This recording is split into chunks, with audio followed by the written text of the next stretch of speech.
Bonjour, dans cette capsule, j'aimerais vous faire prendre conscience comment un regret peut devenir une forme de demande à la vie. Alors, pour bien illustrer la situation, je vais prendre 3 événements qui sont arrivés dans ma famille et je vais vous expliquer le processus de transformation. Alors, le premier événement touche la maladie de mon frère qui commence à se développer et qui, ma mère partage un petit peu ses inquiétudes avec ma belle-mère et toutes les deux convient que malgré que mon frère se plaint de quelques maux de jambes, de ne pas avoir d'énergie quelquefois, il repart tout de suite jouer, donc ils en déduisent toutes les deux que ça ne doit pas être si grave. Mais après un certain temps, ça commence à être plus alarmant. Donc, ma mère décide de faire venir le médecin et le médecin dit à ma mère à ce moment-là, « Écoutez, votre fils de 6 ans commence à avoir vraiment de symptômes et ça laisse présager qu'il va se déclarer une maladie très grave. » À ce moment-là, il n'y a pas de prise de sang qui est prise, il n'y a pas rien. Il faut se ramener 60 ans quasiment avant aujourd'hui. Donc, la médecine n'était pas ce qui était. Et la façon de pratiquer aussi. Alors, après un certain temps, ma mère, elle avait un petit bébé et elle s'en va à l'hôpital avec. Et là, ils prennent des prises de sang. Donc, ma mère a dit, mais coudonc, finalement, est-ce que ça ne pourrait pas être fait sur mon fils pour savoir justement qu'est-ce qu'il y a en effet, mon fils? Alors, ils disent, oui, regardez, c'est possible. Donc, le médecin vient prendre des analyses sanguines et après ça, il repart. Et mon père demande le soir, quelques temps après, il dit, écoute, est-ce que tu as eu des nouvelles, quelques jours après, est-ce que tu as eu des nouvelles des analyses sanguines de Michel? Elle dit, non, j'en ai pas eu. Alors lui, il appelle, il dit, regarde, ça se passera pas de même. Moi, il faut qu'on sache, là, il va de plus en plus mal. Alors, il appelle le médecin, il se fâche, il dit, écoutez, il dit, là, moi, j'ai besoin de savoir ce qu'il y a mon fils. Mais le médecin, il dit, écoute, on est la fin de semaine, c'est pas possible vraiment. Il dit, garde, fais ce qu'il faut faire. Mon fils est malade, là, j'en peux plus, moi, d'attendre à savoir qu'est-ce qu'il y a. Alors, le médecin lui dit, écoute, je vais essayer de faire mon maximum. Alors, il l'appelle et le soir même, il rappelle mes parents en disant, écoutez, rentrez rapidement votre fils à l'hôpital Sainte-Justine, il est gravement malade. Donc, mes parents l'emmènent à l'hôpital et quelques jours après, il décède de cette maladie-là.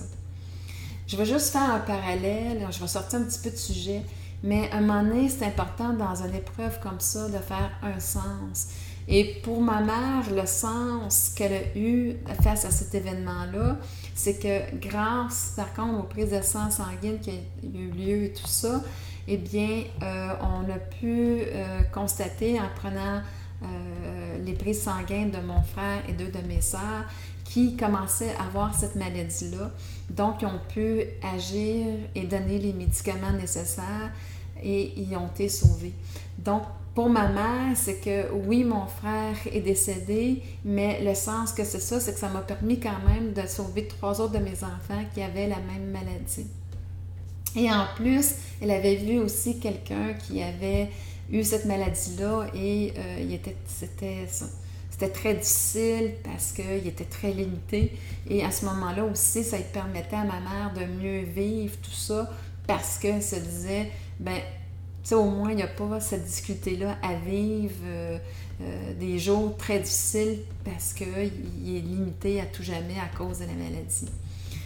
Donc, parenthèse faite, c'est que dans une épreuve, c'est toujours bon de donner un sens et dans ce sens-là, ça nous permet de grandir. Sinon, on s'enlise et c'est dans la souffrance et à ce moment-là, ça laisse toute notre place à notre ego, à notre mental pour devenir prisonnier, nous piéger dans ces souffrances de ces épreuves-là au lieu de sortir quelque chose qui est plus grand à l'intérieur de nous pour donner un sens à tout ça. Alors, je reviens à l'événement. Donc, mon père, lui, il se reprochait beaucoup de ne pas avoir agi plus rapidement. Et ma mère, elle aurait voulu savoir qu'il était aussi malade pour justement pouvoir agir plus rapidement, elle aussi. Agir différemment. Alors, vous voyez, ces deux choses-là sont là, mais quand on finit par se rassasier, retourner ça à l'intérieur de nous, ça fait comme une demande à la vie. J'aurais voulu, j'aurais voulu. Alors, ça vient de demande parce que la vie n'est pas faite pour qu'on se tape dessus, mais bien pour apprendre à s'aimer, à se reconnaître. Et dans une situation comme ça, c'est que on crée ce qui est le reflet de nous à l'extérieur et ça va créer des événements qui vont avoir dans le but de déculpabiliser et de dire, regarde, c'est passé, on a un deuil à faire, oui, ça sera toujours quelque chose, une tristesse, mais arrêtons de se culpabiliser et allons de l'avant. Alors voici comment la vie va faire en sorte de produire 2 autres événements pour aider mes parents à passer à travers et aussi faire face à ce qui se passait à l'intérieur d'eux. Donc, le reflet de cette souffrance intérieure qui soit consciente et même quelquefois non consciente.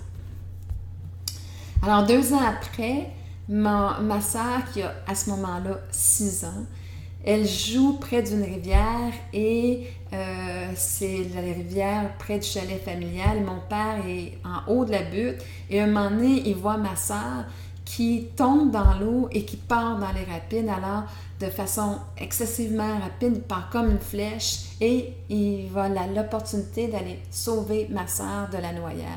Alors, à ce moment-là, vous voyez, la loi de la résonance fonctionne excessivement bien dans cette création-là et c'est toujours comme ça. Pour avoir coaché pendant 10 ans de temps, la façon que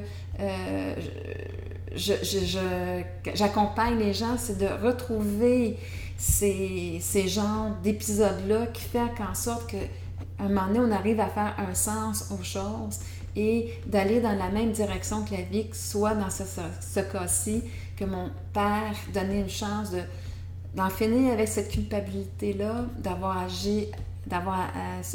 demandé d'agir assez rapidement. On lui a donné cette chance-là et le but est de dire, regarde, tu es un bon père, tu as agi assez rapidement, lâche prise sur la culpabilité et va de l'avant avec ta vie et cesse d'avoir cette impression-là d'avoir été un mauvais père. Et alors voilà pour mon père. Pour ma mère, c'était différent. Je dis qu'elle aurait voulu savoir. Donc, la situation qu'on va créer pour elle, ça va être 8 ans après. À ce moment-là, moi, j'ai 6 ans. Je suis née 2 ans après le décès de mon frère.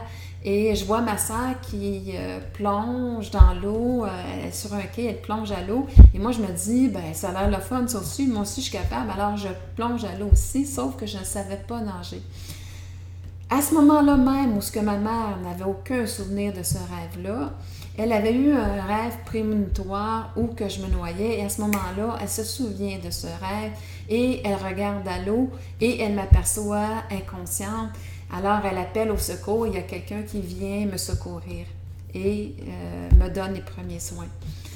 Vous voyez, encore là, ma mère a voulu savoir. Donc, par la loi de la résonance, vous voyez que ça construit 2 événements qui sont vraiment le reflet de ce qui se passait à l'intérieur de chacun et chacun était le but de se déculpabiliser des reproches qui se faisaient, des regrets qu'ils pouvaient avoir à l'intérieur de nous. 2. Alors, voici comment ceci fonctionne. Ayez pas peur, première des choses. Quand on rêve que quelqu'un se noie, c'est pas nécessairement un rêve prémonitoire. Des fois, c'est tout simplement parce que je suis dans un bouleversement émotionnel et on me montre un rêve sous cette forme-là pour juste me montrer qu'il y a un bouleversement émotionnel qui arrive à l'intérieur de moi que je vis présentement. Ça n'a rien à voir avec un rêve prémonitoire, ce qui était le cas dans ma mère. Je veux juste le préciser pour ne pas penser que si je rêve d'une noyade, qu'il y a quelqu'un qui va se noyer. Alors, vous voyez, la vie, elle a cette façon de nous emmener à l'extérieur, ce qu'on n'arrête pas de rassasier à l'intérieur de nous, parce qu'elle doit, comme ça, on peut interagir et avoir une autre perception de nous-mêmes, et tel est le but par rapport à ces 2 événements-là.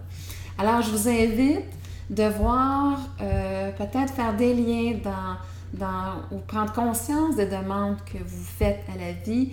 Et aussi, comme j'ai dit tantôt, un regret devient une demande lorsque, de façon répétitive, on n'arrête pas et on continue, ça crée une demande, mais la façon dont ça va être construit, il y a vraiment par la loi de la résonance que je découvre à travers les années que l'histoire de 6 ans est très importante parce que dans les deux cas, on aurait voulu sauver notre enfant de 6 ans.